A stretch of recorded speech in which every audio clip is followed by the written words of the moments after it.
Assalamualaikum warahmatullahi wabarakatuh. Kami dari kelompok 11 akan menjelaskan tentang home industri kerupuk tayamum. Sebelum menjelaskan, izinkan saya untuk memperkenalkan anggota kelompok kami terlebih dahulu. Yang pertama, M. Rifki Irsyadi 2020 11346. Yang kedua, M. Akbarul Rizky 2020 11341. Yang ketiga, Trisanto Tulodo 2020 11326. Yang keempat, Nova Ibnu Sofyan 2020 11313. Definisi home industry. Menurut Undang-Undang Nomor 3 Tahun 2014, industri merupakan usaha atau kegiatan pengolahan bahan mentah atau bahan setengah jadi menjadi barang yang memiliki nilai ekonomi yang lebih tinggi untuk mendapatkan keuntungan. Hasil dari industri tidak hanya berbentuk barang akan tetapi juga dalam bentuk jasa. Sekilas home industry kerupuk tayamum di Dusun Kalitekuk.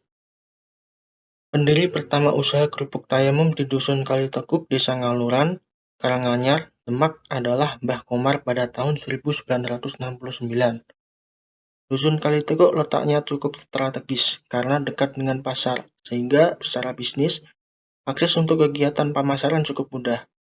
Ini membuat produk kerupuk tayamum banyak dikenal orang, sehingga banyak warga Dusun Kalitekuk meninggalkan tanah sawahnya untuk dijual dan dialihkan menjadi bisnis kerupuk.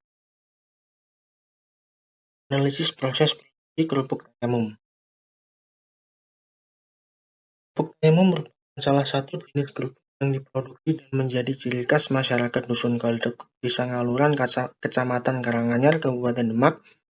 Hal yang membedakan antara kerupuk tayamum dengan kerupuk lain pada umumnya adalah ketika proses penggorengan kerupuk ini digoreng menggunakan pasir dan bukan dengan minyak goreng.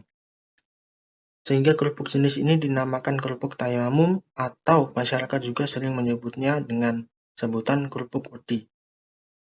Cara menggorengnya juga terbilang unik, dengan digoreng seperti disangrai namun bukan dengan wajan besar, melainkan dengan penggorengan berbentuk molen yang berputar, sehingga kerupuk dapat mengembang dan matang dengan sempurna. Bahan yang digunakan untuk membuat adonan kerupuk adalah tepung tapioka, air mendidih, pewarna makanan, penyedap rasa, dan garam. 1. Pembuatan adonan kerupuk. Mencampurkan bahan-bahan produksi, tepung tapioka, garam, air, penyedap rasa, pewarna makanan, lalu diuleni sampai kalis. Yang kedua, pencetakan adonan kerupuk. Adonan dimasukkan ke dalam alat cetak yang berbentuk persegi, lalu disusun di atas alas yang terbuat dari bambu, lalu direbus kurang lebih 30 menit. Yang ketiga, pengeringan dan mengeprak. Dijemur di bawah sinar matahari atau oven selama 6 jam. Setelah kering sempurna, kerupuk dilepaskan atau dikeprak dari alas penjemuran. Yang keempat, pemberian bumbu dan pengeringan tahap kedua. Kerupuk mentah direndam dalam wadah bumbu, gaput, garam, ketumbar, air kelapa. Selanjutnya dijemur lagi selama 5 jam.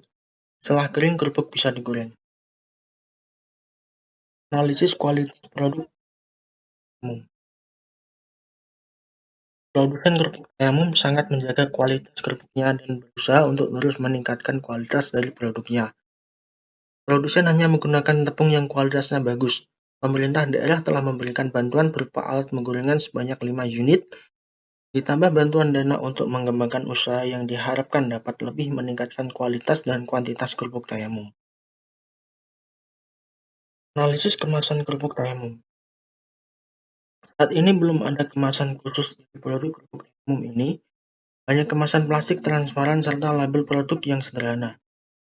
Namun, diharapkan ke depannya para pelaku UMKM kerupuk tayamum ini bisa memasarkan produk mereka lebih luas lagi dan menjangkau pasar yang lebih modern.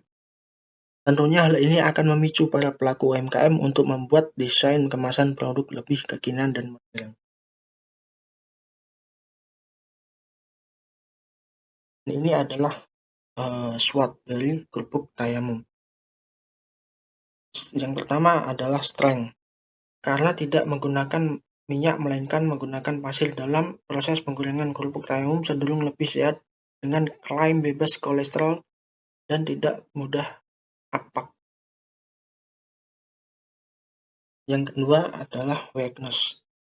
Faktor cuaca yang tidak stabil, harga tepung yang cenderung naik turun membuat produsen kesulitan dalam memproses dan memasarkan produknya.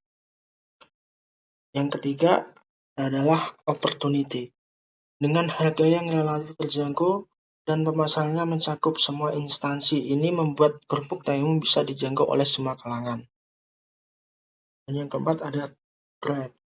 Seiring berjalannya waktu, produsen kerupuk Taimum semakin berkurang karena generasi muda lebih memilih menjadi buruh pabrik ketimbang melanjutkan usaha orang tuanya. Itu adalah penjelasan dari kelompok kami tentang hukum industri kerupuk Taimum. Sekian dan terima kasih. Apabila ada salah kata dari saya, mohon maaf. Wassalamualaikum warahmatullahi wabarakatuh.